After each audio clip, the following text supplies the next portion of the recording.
बालग्राम संस्थेची मान्यता कायम राहावी या मागणीसाठी या संस्थेच्या आजी माजी विद्यार्थ्यांनी बेमुदत उपोषण सुरू केले आहे। SOS बालग्राम संस्थेची मान्यता महाराष्ट्र शासनाने रद्द केली आहे। संस्थेतील मुलांना शासनाच्या इतर संस्थेत स्थलांतरित करण्यास सुरुवात ही झाली आहे। संस्था वाचवण्यासाठी आता आजी माजी विद्यार्थी सरसावले असून त्यांनी आमरण उपोषणास सुरुवात केली आहे। त्यांनी दिलेले निवेदन, संस्थेमध्ये मागील काळात जर काही चुकीच्या घटना घडल्या असतील तर त्याची चौकशी करून दोषींवर कारवाई करावी, मात्र ही संस्था बंद करू नये। संस्था बंद झाल्यास येथील अनाथ मुलांच्या संगोपनाचा मोठा प्रश्न निर्माण होणार असल्याचे उपोषणकर्त्यांचे म्हणणे आहे। याबाबत उपोषणकर्त्या विद्यार्थ्यांनी निवेदनही प्रसिद्धीला दिले आहे। या संस्थेच्या संगोपनात असताना आम्हाला नेहमी प्रेमाची आणि आपुलकीची वागणूक मिळाली। आमची कुठल्याही प्रकारची शारीरिक आणि मानसिक पिळवणूक संस्थेत असताना कधीच झाली नाही। उलटपक्षी नैतिक मूल्य शिक्षण मिळाले, ज्यामुळे आज आम्ही समाजात स्वावलंबी बनलो आहोत। संस्थेतील अनाथ मुलांचे आजपर्यंत 50 यशस्वी विवाह झाले आहेत। अनेक मुले 18 वर्षांनंतर संस्थेच्या पाठिंब्यावर उच्च शिक्षण घेत आहेत। जर ही संस्था बंद पडली तर या मुलांना त्यांचे शिक्षण अर्धवट सोडावे लागेल असे या निवेदनात म्हणले आहे। त्यामुळे महिला आणि बाल विकास आयुक्तांनी संस्थेची रद्द केलेली मान्यता आणि नोंदणी प्रमाणपत्र पुन्हा बहाल करावे। संस्थेतील मुलांचे स्थलांतर त्वरित थांबवून स्थलांतर केलेल्या मुलांना परत संस्थेत आणावे। ज्या संघटनांमुळे बालग्रामवर बंदीची कार्यवाही केली त्या संघटनांची सखोल चौकशी करून योग्य ती कार्यवाही करावी। या घटनांसंदर्भात ज्यांनी संस्थेची आणि संस्थेचे विश्वस्त, गृहमाता, कर्मचारी आणि पद्मभूषण शोभनाताई रानडे यांची कुठल्याही पुराव्याअभावी बदनामी केली त्या लोकांवर योग्य ती चौकशी करून कायदेशीर कार्यवाही करावी आदी मागण्या या निवेदनात करण्यात आल्या आहेत।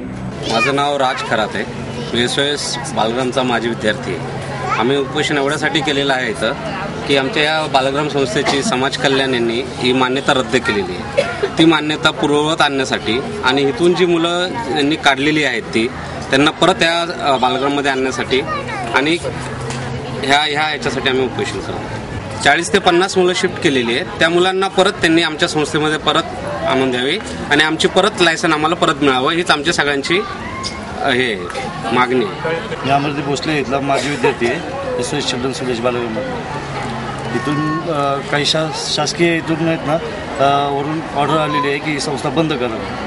तर ही संस्था बंद केल्यानंतर गव्हर्नमेंटने त्यांचे बालग्राममधली जी पूर्वीची जी लहान मुलं होती ती वेगवेगळ्या शासकीय गृहामध्ये नेऊन म्हणजे शिफ्ट केलेली आहे। तर त्या मुलांना पुन्हा याच बालग्राममध्ये त्यांना म्हणजे परमिशन मिळावी आणि जी संस्था बंद करण्याचा त्यांनी जो निर्णय घेतलेला आहे आणि बालग्रामचं जे लायसन्स जप्त केलेलं आहे ते त्यांना पुन्हा द्यावे, हीच आमची तरतडीची विनंती आहे सगळ्यांची। त्यामुळं आज आम्ही आमरण उपोषणासाठी बसलेलो आहे।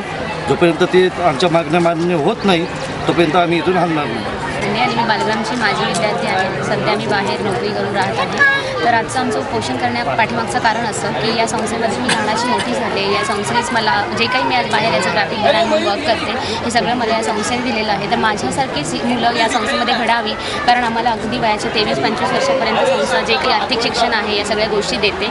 या सगळ्या गोष्टी माझ्यासारख्या आणि या सगळ्या इतर मुलांसारख्या बाकी आमच्या लहान मुलांना देखील मिळाव्या। त्याकरता शासनाने जे आमचं जे काही आत्ता सध्याच्या ज्या गोष्टी चालल्या आहेत त्याच्यामध्ये जे आमचं लायसन रद्द केलेलं आहे ते आम्हाला परत मिळून द्यावं आणि आम्हाला लहान मुलांना सहकार्य करावं, एवढीच माझी विनंती आहे। आणि जेणेकरून आमच्यासारखीच मोठी मुलं भावी आयुष्यामध्ये या संस्थेतून घडून मोठी होतील आणि त्यांचं भवितव्य उज्ज्वल करतील, ही त्या पाठीमागची इच्छा आहे। माझं नाव विकास आगळे, मी बालग्राम संस्थेचा माजी विद्यार्थी। आमची उपोषणाला बसण्याच्या काही अशा मागण्या आहेत ज्यामध्ये आम्ही माननीय महिला आयुक्त बाल विकास अधिकारी यांनी जी आमच्या संस्थेची मान्यता रद्द केलेली आहे ती पूर्ववत करावी। त्याचबरोबर ती संस्थेमधून मुलांचे जे स्थलांतर होत आहे ते स्थलांतर त्वरित थांबवावे व संस्थेमधून जे बाहेर शासकीय संस्थांमध्ये मुलांना पाठवलं ते संस्थांमध्ये परत आणावे। त्याचबरोबर बालग्रामवरती बंदी हटवल्यानंतर ज्या कारणांमुळे बंदी आली त्या कारणांचे मूळ शोधून योग्य ती कारवाई दोषींवरती करावी अशी आमची एक विनंती आहे। आणि त्याचबरोबर ती बालग्रामचे जे आमचे विश्वस्त किंवा आमचे माननीय शोभना रानडे यांच्यावरती काही जणांनी पुराव्याअभावी काही आरोप केले होते, तर त्यांची बदनामी केली होती, तर त्यांची योग्य ती चौकशी करून त्यांच्यावरती योग्य ती कारवाई करावी अशा आमच्या फक्त मागण्या आहेत। आणि जोपर्यंत माननीय आयुक्त महिला बाल विकास अधिकारी आम्हाला परत लायसन देत नाही आमच्या संस्थेला तोपर्यंत आम्ही उपोषणावरून उठणार।